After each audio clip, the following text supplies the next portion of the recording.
10 years earlier, two hungry kids stood outside a small bakery window, watching people buy warm bread they couldn't afford. The boy had nothing except a worn backpack and a stubborn promise.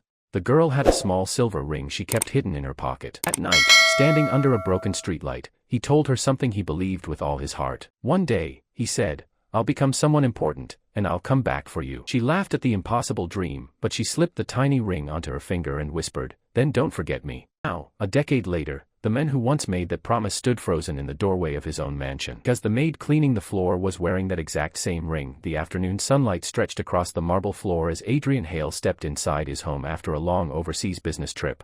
His assistant had already left for the day, and the house was unusually quiet. The faint sound of cleaning echoed down the hallway. He expected the usual housekeeping staff. Instead, when he turned the corner, he saw a young woman kneeling beside a bucket, wiping the wooden floor carefully. At first, he barely noticed her face. What stopped him was her hand. A thin silver ring glinted under the light. Adrian's breath caught. Not just any ring, the exact small, slightly crooked band he had given to a girl named Lila when they were teenagers surviving in a crowded orphan shelter. His heart began pounding harder with every step he took toward her. The woman looked up, slightly startled by his presence. "Sorry, sir," she said quickly, standing up. "Didn't realize you were home yet." Her voice was calm, respectful, but unfamiliar. Adrian couldn't speak. His eyes were locked on the ring. Memories rushed in like a flood. Rain leaking through the orphanage roof. Shared sandwiches. Laughter in the middle of impossible days. And that promise he made when they both believed dreams were the only currency they had. "Where did you get that ring?" he finally asked, his voice lower than usual. The woman glanced down at her hand. "This," she said softly. "Yes," Adrian replied, barely breathing. She hesitated for a moment, as if deciding how much to share. "It belonged to someone who made a promise a long time ago." Ian felt the room tilt slightly. He stepped closer. "What promise?" he asked. She gave a small smile, but it carried sadness. "He said that when he became successful, he would come back and marry me."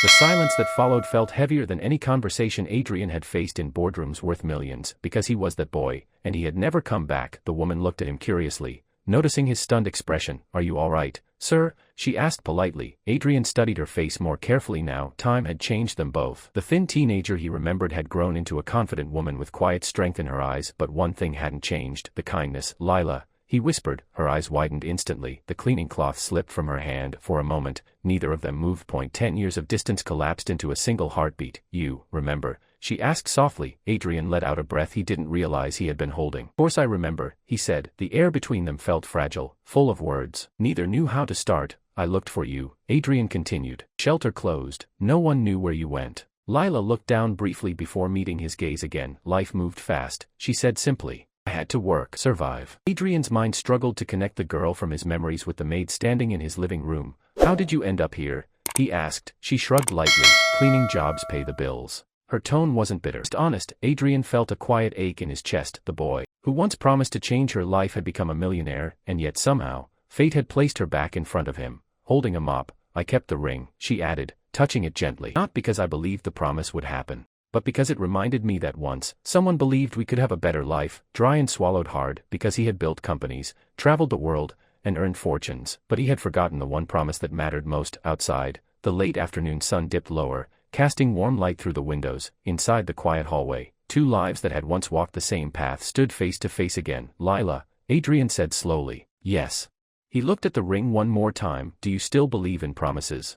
She studied him carefully before answering. "I believe people change," she said softly. "Sometimes for the better." Adrian nodded. Then he did something that surprised even himself. He pulled a chair closer and sat down across from her, lowering himself to the same level she had been working on the floor moments earlier. For the first time since entering the house, he wasn't speaking like a millionaire. He was speaking like the boy she once knew. "I became successful," he said quietly. "Just like I said I would."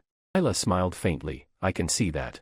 He took a slow breath. "But success means nothing if I forget who helped me survive the hardest years." Expression softened. The mansion, the marble floors, the expensive furniture, suddenly felt irrelevant, because the real story had started long before any of it existed. 2 kids, 1 promise, 1 small silver ring, and now, after 10 years apart, fate had brought them back together in the most unexpected way. Neither of them knew what would happen next, but one thing was certain. Some promises take longer than expected, and sometimes, life gives you a second chance to keep them.